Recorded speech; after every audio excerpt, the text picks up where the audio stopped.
Halo guys, Assalamualaikum warahmatullahi wabarakatuh. Kira-kira pertemuan kali ini kita akan bahas apa ya? Nah, untuk kesempatan kali ini kita akan membahas materi interaksi sosial.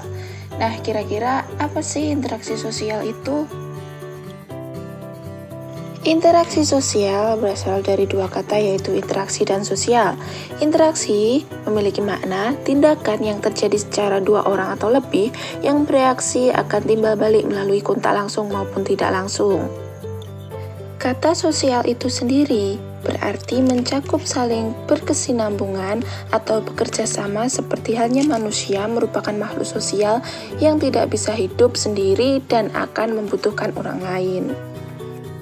Dalam kehidupan manusia memulai interaksi semenjak lahir di dunia, yang berawal dari interaksi dengan ibu, kemudian interaksi dengan keluarga sanak saudara, dan kemudian berlanjut dengan interaksi terhadap masyarakat dan lingkungan. Proses interaksi sosial akan terjadi apabila di antara pihak yang berinteraksi melakukan kontak sosial dan juga komunikasi. Nah, seperti yang kita ketahui, Indonesia terbentang luas dari Sabang sampai Merauke dengan berbagai perbedaan yang dapat disatukan melalui interaksi. Nah, kira-kira apa sih faktor-faktor interaksi? Faktor interaksi terbagi menjadi 4 bagian, yaitu faktor imitasi, faktor sugesti, faktor identifikasi, dan juga faktor simpati. Yang pertama adalah faktor imitasi. Faktor imitasi merupakan proses seseorang mencontoh orang lain atau kelompok. Contohnya seperti anak perempuan bermain masak-masakan ketika melihat ibunya memasak di dapur. Faktor yang kedua adalah faktor sugesti, merupakan pengaruh yang dapat menggerakkan hati orang lain. Seperti seorang pasien yang berobat ke dokter, di mana pasien tersebut akan cepat sembuh karena ada suatu sebab adanya rasa sugesti dari dokter tersebut. Berikutnya adalah faktor identifikasi, merupakan kecenderungan atau keinginan dalam diri seseorang untuk menjadi sama dengan orang lain.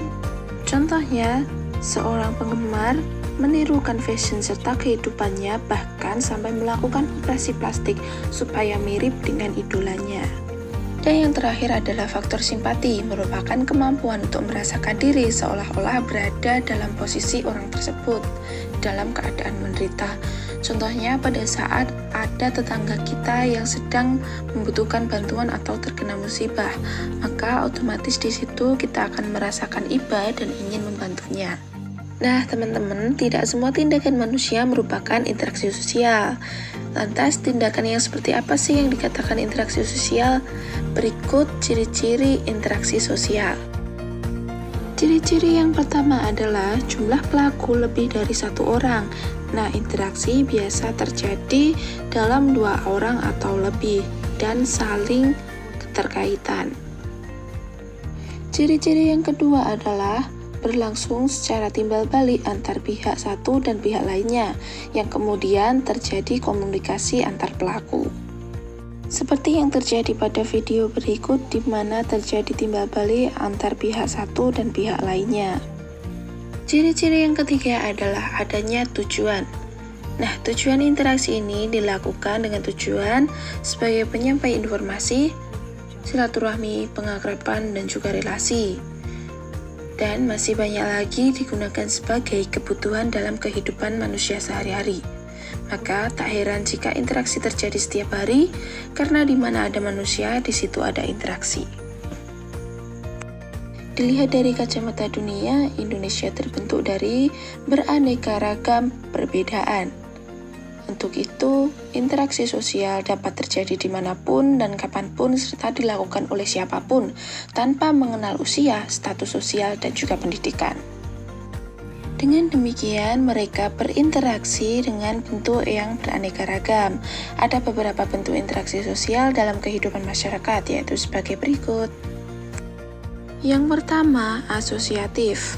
Proses ini terjadi apabila seorang atau sekelompok orang melakukan interaksi sosial yang mengarah kepada suatu pandangan.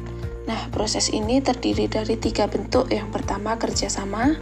Kerjasama di sini dimaksud sebagai suatu usaha bersama antar orang perorangan atau kelompok manusia untuk mencapai satu atau beberapa tujuan bersama.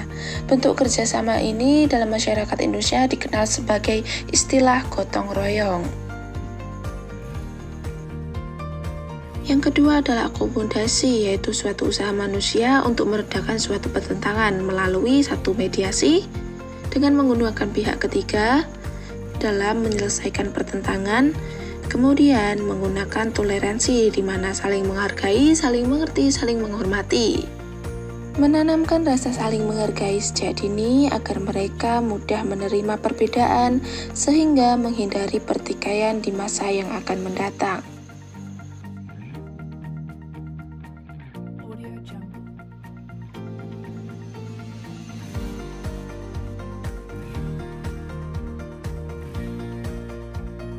Dan yang ketiga adalah adjudikasi, yaitu peleraian masalah dengan menggunakan jalur hukum di mana lebih tertib dan juga aman tentunya. Bentuk interaksi sosial yang ketiga adalah asimilasi, di mana merupakan cara-cara bersikap dan bertingkah laku dalam menghadapi perbedaan untuk mencapai kesatuan dalam pikiran dan tindakan. Dari tindakan-tindakan yang dilakukan, terdapat beberapa hasil dari asimilasi, yaitu budaya, kemudian menghasilkan pernikahan antar etnis, dan juga kuliner-kuliner, dan masih banyak lagi produk-produk dari asimilasi. Bentuk interaksi sosial yang kedua adalah disosiatif.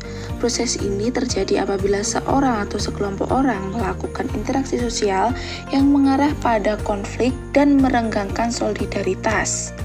Proses ini terjadi atas 3 bentuk, yaitu yang pertama kompetisi. Kompetisi adalah suatu proses individu atau kelompok yang bersaing untuk mencari keuntungan melalui bidang-bidang kehidupan tertentu. Dan yang kedua adalah kontravensi. Kontravensi adalah sikap mental yang tersembunyi terhadap orang lain atau terhadap unsur-unsur kebudayaan suatu golongan tertentu. Dan yang terakhir adalah pertentangan atau konflik. Pertentangan atau konflik adalah suatu proses di mana individu atau kelompok berusaha untuk memenuhi tujuannya dengan jalan menentang pihak lawan yang disertai dengan ancaman dan kekerasan. Konflik terjadi jika dua pihak berusaha saling menggagalkan tujuan masing-masing. Pertentangan konflik disebabkan oleh antara lain perbedaan antar individu-individu, perbedaan kebudayaan, perbedaan kepentingan, dan perubahan sosial. Bentuk-bentuk pertentangan atau konflik yang terjadi di masyarakat seperti konflik pribadi, konflik sosial, konflik antar kelas, konflik politik, dan konflik internasional.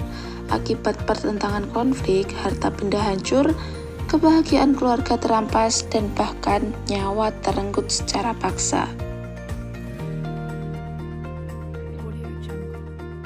Sekian materi kali ini, semoga bermanfaat dan jangan lupa kerjakan evaluasi di link berikut. Selamat mengerjakan.